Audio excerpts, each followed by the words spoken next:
Hi friends, నేను ఈ video Trump immigration policy అనే దాని మీద రికార్డ్ చేస్తున్నాను. చాలా న్యూస్ మన ఇండియా న్యూస్ ఛానల్స్లో కానీ కార్పొరేట్స్లో కానీ బయట విపరీతమైన గాసిప్స్ నడుస్తున్నాయి. అంటే అసలు ఏం చేస్తారు ఏంటి అనేది చాలామంది క్వశ్చన్స్ రాయడం కూడా జరిగింది. అసలు ఏంటి ట్రంప్ వస్తే ప్రెసిడెంట్ ఎలెక్ట్ అయ్యాడు కదా, ఏంటి ఏమవుతుందనే గందరగోళం, అయోమయం, గాసిప్, లేకపోతే విపరీతమైన ప్రిడిక్షన్స్, టెన్షన్స్ ఇవన్నీ ఉన్నాయి. ఆ విధంగానే వాళ్ళు క్వశ్చన్స్ రాయడం జరిగింది. మొట్టమొదటిగా ట్రంప్ ఎక్కడ ఎలక్షన్స్ కన్వర్సింగ్ కానీ మేనిఫెస్టోలో కానీ ఎక్కడ H1B ఇల్లీగల్ ఇమిగ్రెంట్స్ ని అడ్రస్ చేయడం జరిగింది. Illegal immigrants with severe crime or ఇవి especially Mexico and other nations visa లేకుండా ఎవరైతే వచ్చారో వాళ్ళని వెనక్కి పంపేయడం ఇలాంటివి చెప్పడం జరిగింది. సెకండ్, అమెరికన్స్కి జాబ్స్ లేవు, అమెరికన్స్ జాబ్స్ పోతున్నాయి, లేకపోతే లోకల్ అన్ఎంప్లాయ్మెంట్ని రెడ్యూస్ చేయాలి, ఎంతవరకు ఫారెన్ వర్కర్స్ అవసరం అంతవరకు తీసుకోవాలనేది చెప్పడం జరిగింది. బేసికల్లీ ఇది ఒక ఆస్పెక్ట్. నెక్స్ట్ ఆస్పెక్ట్ ఏంటంటే అసలు అందరినీ పంపిస్తారు, ఇండియన్స్ని రానివ్వరు, ఇలాంటి టాక్ కూడా వస్తుంది బయట. అది కార్పొరేట్ అయినా మన ఇండియన్ మీడియా, ఎక్కడైనా మీడియాలో కానీ న్యూస్ పేపర్స్ కానీ అన్నీ ఇదే నడుస్తుంది. సో దీని మీద క్లారిఫికేషన్ కోసమని ఈ వీడియో, అంటే దీని మీద కూడా వీడియో చేయాల్సి వస్తుందా అని అనిపిస్తుంది, ఎందుకంటే అంతమంది క్వశ్చన్స్ రాయడం జరిగిందనమాట. సో నెక్స్ట్ ఏంటంటే H1B ఆపేస్తాను, H1B పంపిస్తానని ఆయన అయితే ఎక్కడ చెప్పలేదు. మేము అనుకోవడం అయితే H1B ఆపేస్తారని అయితే అనుకోవట్లేదు. ప్లస్ ఆయన ఏమనుకుంటున్నారు అనేది ఎవరికీ తెలియదు. ఎందుకంటే ట్రంప్ ప్రెసిడెంట్ ఎలెక్ట్ జనవరి 20ని ఆఫీస్లో ఆయన వెళ్ళడం జరుగుతుంది. అంతవరకు ఎవరేమనుకుంటున్నారు అనేది, ఆయన ఏమనుకుంటున్నారో ఎవరికీ తెలియదు. ఆ పాలసీస్ అప్పుడు ఆఫీస్లోకి వెళ్ళి చెప్తే తప్ప ఎవరికీ తెలియదు ఏం జరుగుతుంది అనేది. అంతవరకు ఇదంతా ప్రెడిక్షను, మన భయం, గందరగోళం ఇదంతా. సో నెక్స్ట్ ఈ H1B ఆపేస్తారు లేదా రానివ్వరు అని అనుకునేటప్పుడు అసలు ఎంతవరకు మనకు అవసరం అనేది ముందు ఆలోచిస్తే సమస్య పరిష్కారం ఈజీ అయిపోతుంది కదా, గందరగోళంగా ఉండదు.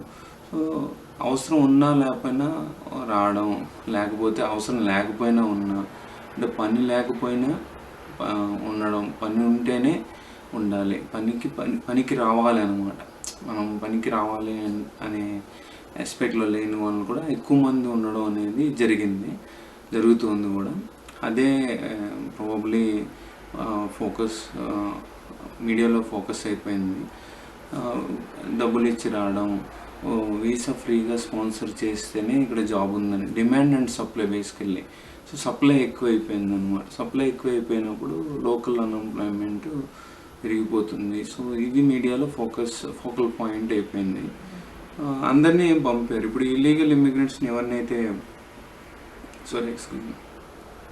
పంపేస్తానని అంటున్నారో, అంటే ఎవరైతే ఇల్లీగల్గా వచ్చారో, వాళ్ళకి వీసా లేదు, డ్రైవింగ్ లైసెన్స్ లేదు, లీగల్గా స్టేటస్ లేదు, అయినా వాళ్ళు ఉండి డ్రగ్స్ అమ్మి, క్రైమ్లో ఇన్వాల్వ్ అయ్యి, థెఫ్ట్, రాబరీలు చేసి ఇలాంటివి అన్నీ చేస్తున్నారు. కాబట్టి వాళ్ళని అందరినీ పంపేయడానికి, అందరినీ కూడా కాదు, ఎవరైతే క్రైమ్ రికార్డ్స్ ఉన్నాయో వాళ్ళని పంపేయడం జరుగుతుంది. కాబట్టి అలాంటి వాళ్ళ కోసం గ్రీన్ కార్డ్స్ ఇస్తారని ఇంతకుముందు అనౌన్స్మెంట్ అయింది. కాబట్టి వాళ్ళందరూ వెళ్ళిపోతే ఎవరైతే ఇప్పుడు ఇండియన్స్ గ్రీన్ కార్డ్ కోసం వెయిట్ చేస్తున్నారో, ప్రాబ్లీ అది ప్లస్ పాయింట్ అవ్వచ్చు, వాళ్ళందరికీ వన్ షాట్లో గ్రీన్ కార్డ్స్ వచ్చేయడం జరుగుతుందన్నమాట. కరెంట్ అయిపోవచ్చు బహుశా. సో అదొకటి advantage basically. So America immigration rules are very strict, whether with Trump or without Trump, that you must be addressed అనమాట. అంతేగాని మా ఫ్రెండ్స్ వీళ్ళు క్రూకెడ్ మైండెడ్గా ఎవరో చెప్పారు అవన్నీ నడవండి. Immigration policies are very strict, whether President Obama or Trump president elect. Okay, that point you must be very clear. ఇంకొకటి ఏంటంటే ఇంకో పాయింట్ ఏంటంటే అమెరికా డబ్బుల కోసం వెళ్ళాలి, అమెరికా వెళ్ళాలని అనుకోకుండా మనం అంటే కాల్ చేయాలి. Somebody has to call you to come in. H1B అంటేనే దాని అర్థం అది. అంటే ఈ పనికి అవసరమైతే తీసుకునే వీసా అనమాట. అది ఎంతవరకు అవసరం అంటే అంతవరకు. సో అవసరానికి కావాల్సిన విలువకి మనం అంటే యూ మస్ట్ బి కాల్డ్. అలా అయితే అప్పుడు అవుతుంది. అంతేగాని అందరూ డబ్బుల కోసం వెళ్తున్నాను, నేను వెళ్తాను ఆశ ఉండొచ్చు, ఉండకూడదని కాదు. ఇక్కడ వాళ్ళు అక్కడ ఉంటే అందరికీ మంచిది. కానీ వేరే కంట్రీ వెళ్ళాలి, బట్ ఎంతవరకు వెళ్ళాలి, ఎంత పని చేసి రావాలనేది కూడా క్లారిటీ ఉంటే మనం వేరే కంట్రీలో డిమాండ్ అండ్ సప్లైని మీట్ అవ్వడం జరుగుతుందన్నమాట. అది బేసికల్లీ పాయింట్ చెప్పాలనుకున్నది. సో ఎందుకు రావాలి అనేది కూడా తెలియాలి. సో ఆ పాయింట్ క్లారిటీ ఉంటే సో ఇలాంటి సమస్యలకి మీ మైండ్లో మీకే ఆన్సర్స్ దొరుకుతాయి అన్నమాట. నెక్స్ట్ పాయింట్, ఈ ఇమిగ్రేషన్ ఇష్యూస్ ఎప్పుడు policies are always strict. Only thing you have to analyse whether to go or not.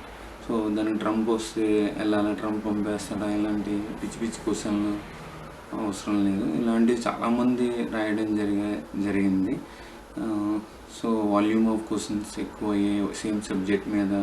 So దీని మీద కూడా వీడియో చేయాల్సి వస్తుందని అనిపిస్తుంది. అందుకని ఈ వీడియో వల్ల మీకు అలాంటి సందేహాలు ఏమైనా నివృత్తి అవుతాయని నేను అనుకుని ఇది కన్క్లూడ్ చేస్తున్నాను.